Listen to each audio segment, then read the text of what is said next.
Ang yema cake ay gawa mula sa pinagsamang sangkap sa paggawa ng cake at yema na nagbibigay linamnam mula sa pinagsamang itlog at gatas. Marami rin ang pamamaraan sa paggawa tulad ng paglagay ng panlasang almendras o lemon. Sa paggawa ng cake, mayroon din gumagamit ng cake mix para sa pangmadali ang pamamaraan.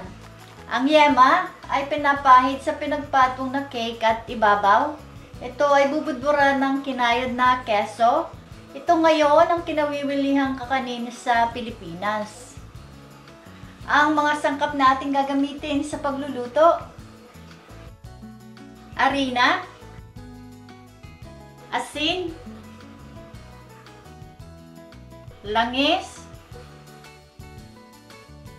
itlog, asukal, gatas, pampalasang limon, ang pampaalsa, sangkap para sa meringue, asukal, itlog, krema ng tartar, sangkap para sa yema, gatas na malapot, gatas na malabnaw, at itlog. Pagsamasamahin natin ang harina, asin, at ang pampaalsa.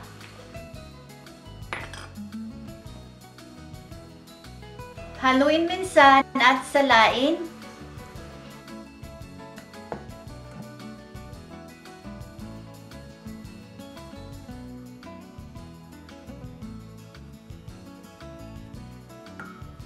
Kunin ang itlog at papaghiwalayin natin ang pula sa puti. Pareho natin gagamitin ang mga ito sa paggawa ng cake.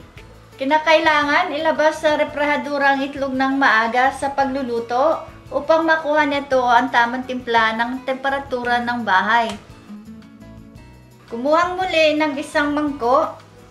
Ilagay ang pula ng itlog, asukal, gatas, at ang pampalasang lemon.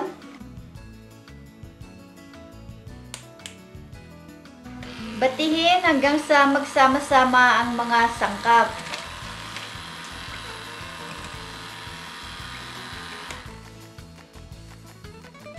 Dahang-dahang ibuhos ang tinimplahang itlog sa tinimplahang harina at batihin sa pinakamahinang bilis ng pambati.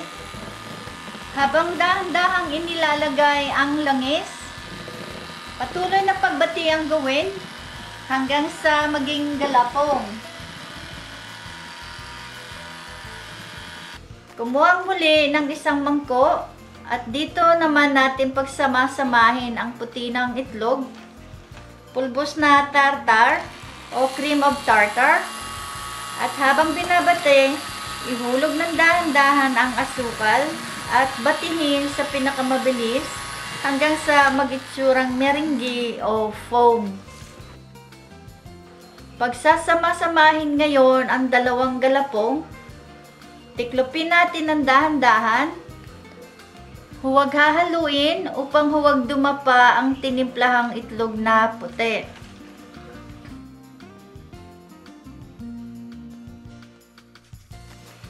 Lagyan ng sapin o langisan ng gagamiting lutuan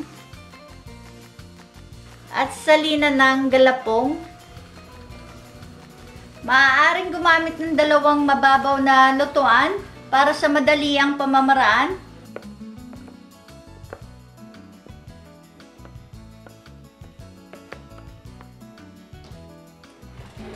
Isalang sa pinainit na pugon sa antas na 347 Fahrenheit at lutuin sa tagal na 40 minuto.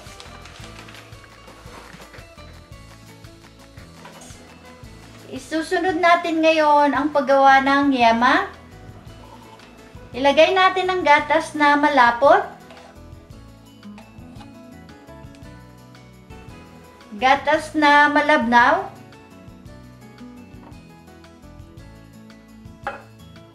at ang binating pula ng itlog. Ilagay ang apoy sa katamtamang init at lutuin ito hanggang sa makuha ang nais na lapot.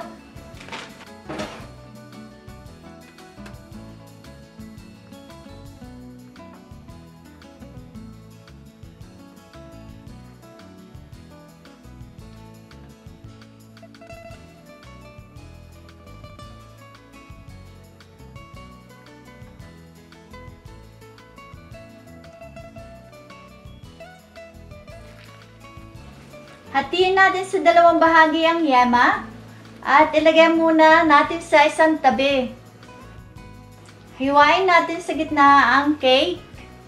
Kung dalawang hulmahan ang gagamitin, pagpapatungin lamang ang dalawang cake. Pahiran ng yema ang isang bahagi ng cake.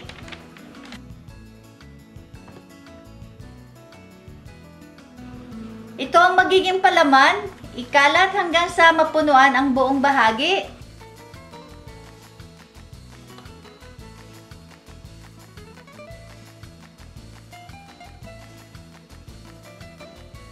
Itakip ang isang bahagi. Pahiran ng nalalabing yema. Ikalat din ito tulad ng pamamaraan sa unang bahagi.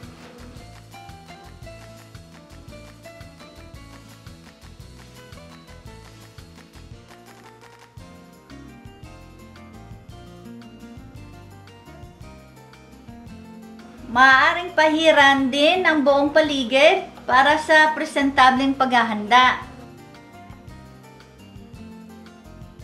Budburan ng ginadgad na keso ang ibabaw at ihain na may kasamang kape o sorbetes.